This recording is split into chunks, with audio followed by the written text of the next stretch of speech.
So Epictetus never wrote anything down. He just gave lectures.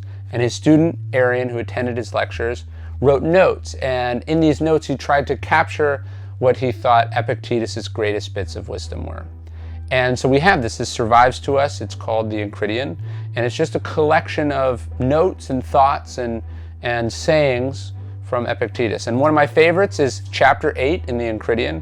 And he says, "Don't hope that events will turn out the way you want. Welcome events in whichever way they happen. This is the path to peace."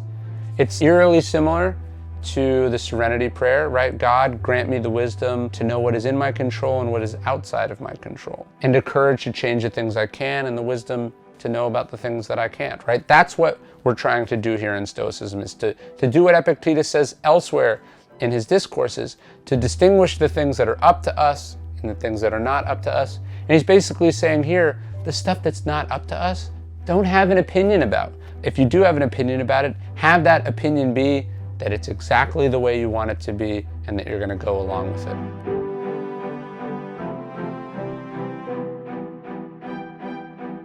Look, I think the most essential tenet of Stoicism, like the basic core of it, was said by Epictetus. He said, it's not things that upset us, it's our judgment about things. Shakespeare said a similar thing. He said, nothing neither good nor bad, but thinking makes it so. Look, events are objective. The world is what it is. We decide that something was hurtful. We decide that something is unfair. We decide what these things mean. We tell ourselves a story about things. We put judgments on top of them, and then they make them harder. I don't think the Stoics would have said there's no such thing as good or bad in the moral sense. Of course, you should judge your own actions. Is this right? Am I proud of doing this? Is this who I was raised to be?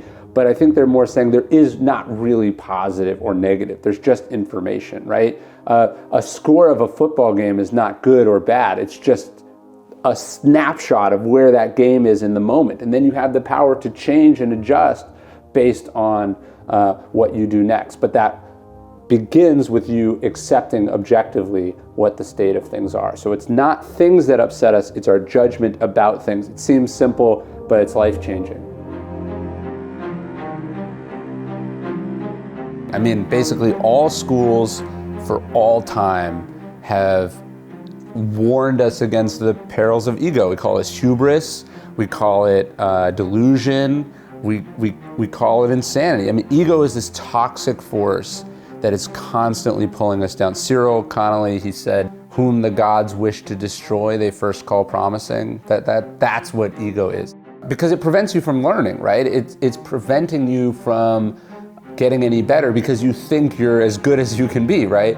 Epictetus, the Stoic philosopher, he said it's impossible to learn that which you think you already know. I mean, that's the definition of why ego is such a problem. Like, if you think you're perfect, you can't get any better. If you think you're God's fucking gift to humanity, like, you are frozen in time because you are not going to improve because you don't think there's anything left for you to do.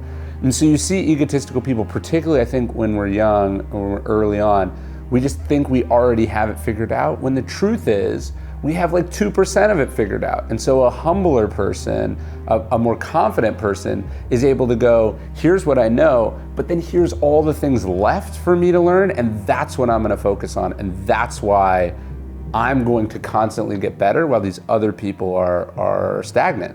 Hey, it's Ryan. I just wanted to thank you for supporting Daily Stoic. If you want to support us more, please subscribe, like our videos, comment, share with your friends. Sign up for our email at dailystoic.com/email. You can also check out dailystoic.com/store.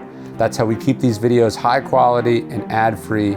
If you want to support us, buy one of our awesome philosophically inspired products. Thank you for all the support.